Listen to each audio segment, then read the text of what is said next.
이 책은 저의 외로움이 당신의 외로움의 위로가 되길 바라면서 만든 비밀 공간입니다.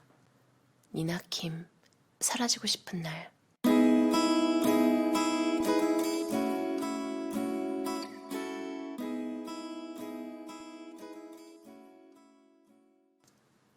미움은 어디서 생겨나는 걸까?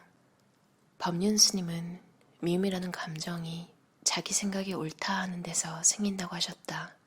내 기준대로 되지 않으니 상대를 미워하는 것이라고. 어쩌면 정말 그런지도 모르겠다. 작은 약속들까지 일일이 챙기기엔 삶은 너무 바쁘고 누구나 좋은 사람이 되어야 할 이유도 없다. 그리고 살다 보면 필요에 따라 부딪힐 필요도 있으니까. 하지만 그게 말처럼 쉽지만은 않아서 이미 내 마음속에 누군가를 미워하는 싹이 생겼을 때 그 싹을 찾아내 터뜨리고 다스려주지 않으면 도끼가 바짝 오른 미움이 순식간에 자라나 나를 삼키고 원래 내 모습을 잃어버리고 만다. 미운 건 그 사람이었는데 외로움의 무게, 정신없이 눈앞에 닥친 일들을 처리하고 나니 하루가 순식간에 지났다. 어둑해진 밤의 끝자락 터덜터덜 걷다 갑자기 쓰나미처럼 몰려오는 외로움. 주머니를 뒤져 휴대전화를 꺼낸다. 누구한테 연락을 하지? 친구1아 받아라 받아라. 안 받네. 친구2, 친구3. 하지만 들려오는 건 뚜뚜뚜 신호음뿐. 별 수 있나? 외로움을 친구 삼아 집에 도착. 지치고 외로울 때 연락할 친구 한 명 없다는 생각에 나 지금까지 잘 살아온 거 맞나? 의문이 드는 밤. 나 빼고 모두 바쁘게 잘 살고 있는 것 같아서 눈물 왈칵 쏟아내는 그런 날. 흔적도 없이 사라지고 싶은 날. 빛이 있는 곳엔 반드시 그림자가 존재한다. 해가 지고 어둠이 찾아오면 사라지지만 있는 듯 없는 듯 늘 따라다니는 검은 그림자. 삶이라는 조명이 비추기 시작하는 순간부터 조용히 나타나 나를 감싸하는 채 늘 따라다니는 모습이 결국은 누구나 홀로 견뎌야 하는 인생의 무게와 참 많이도 닮았다. 시간아 가지마. 청춘은 기묘한 것이다. 외부는 빨갛게 빛나고 있지만 내부에선 아무것도 느껴지지 않는다. 사르트르의 말처럼 뭐든 한가운데 있을 때는 그 가치를 느끼질 못한다. 나 역시 빨갛게 빛나고 있었을 시기에 빨갛게 돋아나는 여드름 걱정만 하고 있었으니까. 그리고 지금 나의 무한할 것 같던 젊은 시간들이 사라져간다. 시계는 엄격하다. 찔러도 피 한 방울 안 날 것처럼 째깍째깍 재빠른 초침이 부지런히 한 바퀴 돌고 나면 여유로운 분침이 한 칸 한 칸 움직여 결국 한 바퀴를 돈다. 그제서야 조금씩 보이지도 않게 움직이는 시침. 시간은 어디서 만들어지는지 이 세상 어마어마한 시간들 중에서 내가 지나온 시간들은 어디로 사라져버린 건지 시계에게 묻고 싶지만 그저 담담하게 제일만 할 뿐이다. 혹시 나에게 남은 시간이 딱 10년이라면 뭘 해야 할까? 1년밖에 없다면? 한 달? 일주일? 나에게 단 하루가 주어진다면 난 뭘 하고 싶을까? 그게 아닌데 내 마음이 커지면 저 멀리 도망가 버리는 사람들. 나는 그저 관심받고 싶어서 관심을 준 건데 사실은 부담을 준 거였나 봐. 나도 모르게 내 마음이 커지면서 미움도 같이 커져버려서는 좋았던 당신이 참 밉다. 나에게 거리 두는 당신이 참 밉다. 자연스러운 거절 멘트가 필요해. 거짓말을 급조하기 위해 머릿속을 풀 가동시킨다. 오랜만에 먼저 연락 온 친구인데 거절하면 서운해하겠지? 3초 동안 5만 가지 거절 멘트를 줄이다 뱉은 말. 그래, 어디서 볼까? 그렇게 또 좋아서가 아니라 거절이 어려워서 밖으로 향한다. 그리고 돌아와서 피곤, 후회, 한심함. 매끄러운 거절 방법 리스트라도 미리 만들어서 달달 외워둬야 하나? 어른이 되면서 너무 솔직하면 손해를 보고 화를 내면 지는 거라는 사실을 깨닫는다. 그래서 최대한 감정을 드러내지 않으려고 노력하고 사람에 따라 어디까지 나를 드러내야 할지 미리 판단하면서 너는 여기까지, 너는 거기까지 하며 선을 그었다. 그런데 언젠가부터 새로운 사람을 내 영역에 들어놓기가 버거워지고 내가 솔직할 수 있는 공간 역시 너무 좁아져 버렸다. 반짝이는 사람들의 공통점은 스스로에 대해 확실히 느껴진다는 것이다. 부족해도 좀 못난 구석이 있어도 자존심이 센 게 아니라 자존감이 높은 사람들.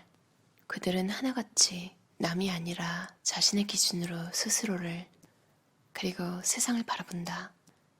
결국 반짝이고 싶다면 내가 나를 똑바로 보는 것에서부터 시작해야겠지. 매일 조금씩 좋은 사람이 되고 싶다. 쉽진 않겠지만 내가 싫어하는 나의 모습들까지 인정하고 있는 그대로 받아들이려고 노력하다 보면 밝은 태양까진 안 되어도 은은한 달빛 정도로는 비추게 되지 않을까? 나를 빛나게 하는 건 뭘까? 어른 스킬. 사회생활이란 걸 해보니까 감정을 있는 그대로 드러내면 무조건 지는 거야. 화가 날 때가 아니라 화를 낼 필요가 있을 때 화를 내야지. 나도 이제야 그런 스킬을 좀 터득한 것 같아.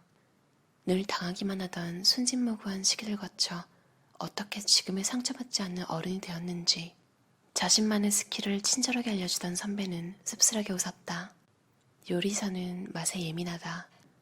디자이너는 아름다움에 예민하고 작가는 언어에 예민하다. 예민하다는 건 무언가를 느끼는 능력이나 분석하고 판단하는 능력이 빠르고 뛰어나다는 뜻이다. 하지만 그만큼 맛없는 요리를 참지 못하고 추한 것을 싫어하고 앞뒤 맥락 없는 말을 견디지 못한다. 딱히 어떤 분야인지는 모르겠지만 세상의 모든 자극을 너무 예민하게 받아들이는 나는 오늘도 가시를 세우며 모든 자극으로부터 나를 보호한다. 작가 알랭드 보통은 말했다. 걱정 없는 인생보다 걱정에 물들지 않는 인생을 살아라. 뭐든 빨리 해치워야 한다고만 생각하면 정말 시간에 아까운 일일 뿐이다. 하지만 천천히 느끼면서 의미를 찾으면 놀이가 되고 치유가 된다. 이것저것 쓸데없는 기억, 고민, 걱정들. 오늘 깨끗하고 말끔하게 씻어버리자. 먼저 큰 걱정거리들부터 세탁기에 넣어 탈탈 털어준다.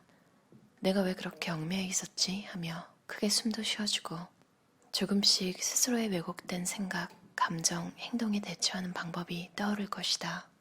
미운 감정들, 울컥하게 만드는 화까지 싹 씻겨나가고 나면 내가 무엇을 좋아하고 싫어하는지 스스로의 감정을 이해할 수 있는 안정된 공간이 생긴다. 나이라는 숫자가 차곡차곡 쌓이고 보니 감당해야 할 인생의 시험 범위가 나도 모르게 엄청 커져 있다. 그때는 몰랐다. 생활비, 미래에 대한 불안감, 점점 약해지는 체력에 다 상술일 뿐이라며 비웃던 건강식품까지 기웃거리는 현재의 내 모습을 지금 내가 고민하는 것들은 몇 점짜리 문제일까? 10년 전의 고민들이 아무것도 아니게 되어버린 오늘 10년 후의 나에게도 지금의 문제들은 그저 작은 점처럼 느껴지겠지. 얘야 너무 열심히 살지 않아도 된단다. 그 시기를 이미 지나온 어른의 무심한 위로는 가끔 정말 큰 위로가 된다.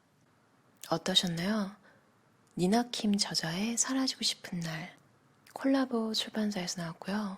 이 책은 사실 그림 에세이예요. 그러니까 일러스트가 정말 예쁘고 그림을 그리고 글을 썼잖아요.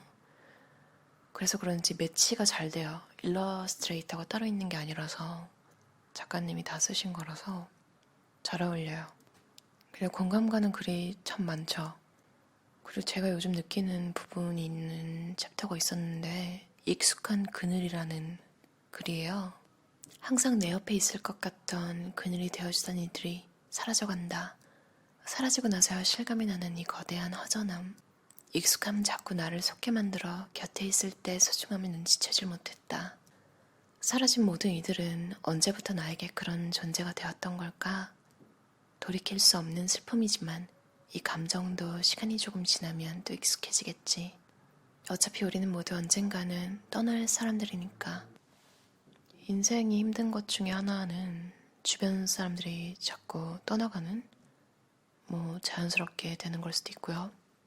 싸워서 혹은 이사를 가서 이민을 가서 한 동네에 태어나서 그 동네에서 죽을 때까지 사시는 분은 어떤 생각을 하고 살까요? 저는 가끔 그게 굉장히 궁금해요.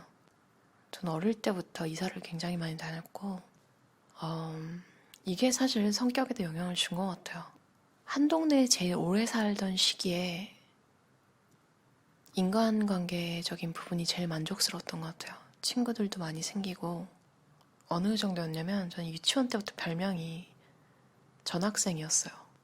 제가 새로운 환경에 그렇게 적응을 잘하는 타입도 아닌데, 그때는 몰랐는데, 어린 제가 얼마나 고통스러웠을지. 애들이라고 착한 거 아니거든요. 전 유치원에 있던 못된 애들이 했던 말이 아직도 생각날 정도로 정말 징그러운 애들도 있었고요.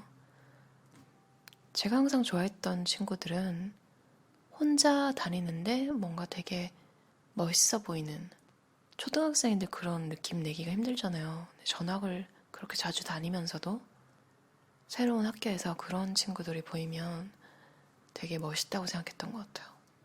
아무튼 주변 사람들이 자꾸 사라져가는 그 슬픔에 대해서 쓴 글에 굉장히 공감을 했고요.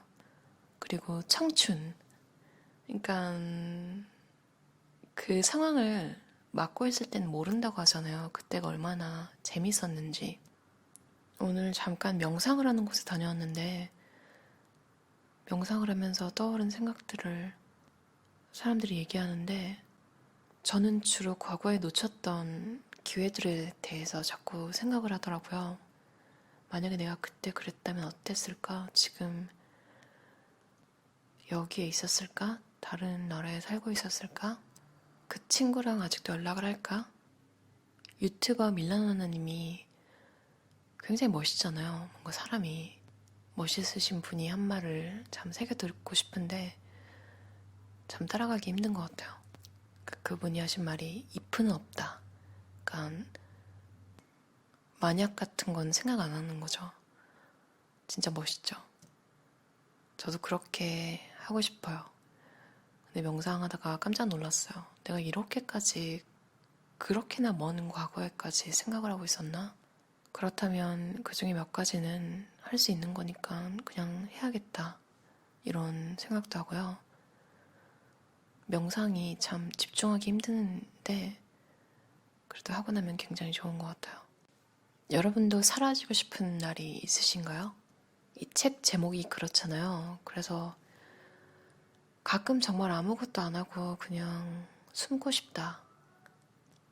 이런 생각이 드는 날, 누구한테 외롭다, 괴롭다 하소연하기보다 이 책을 조용히 보고 나면 아, 나만 그런 게 아니구나. 심지어 이 저자는 이런 감정을 책으로 만들었잖아요. 그림도 그리고. 아, 이렇게 뭔가 창의적으로 즐거운 작업으로 해소할 수도 있는 감정일 수도 있겠다. 어떻게 보면 되게 슬플 수 있는 감정을 되게 귀엽고 아기자기한 느낌으로 따뜻하게 읽을 수 있는 책이었어요. 어른이 될수록 정말 누구나 계속 느끼는데 10대 때도 이런 감정을 느꼈던 것 같고 나는 별로 변하지 않았는데 이상하게 더 이상 이런 하소연을 하기가 힘들잖아요. 애도 아니고 뭐 이런 소리가 들어오기도 하고 사실 내면은 똑같은데 여러분도 사라지고 싶은 날이 있다면 이 책 읽어보셨으면 좋겠어요. 오늘도 들어주셔서 감사합니다. 편안한 저녁 시간 보내세요.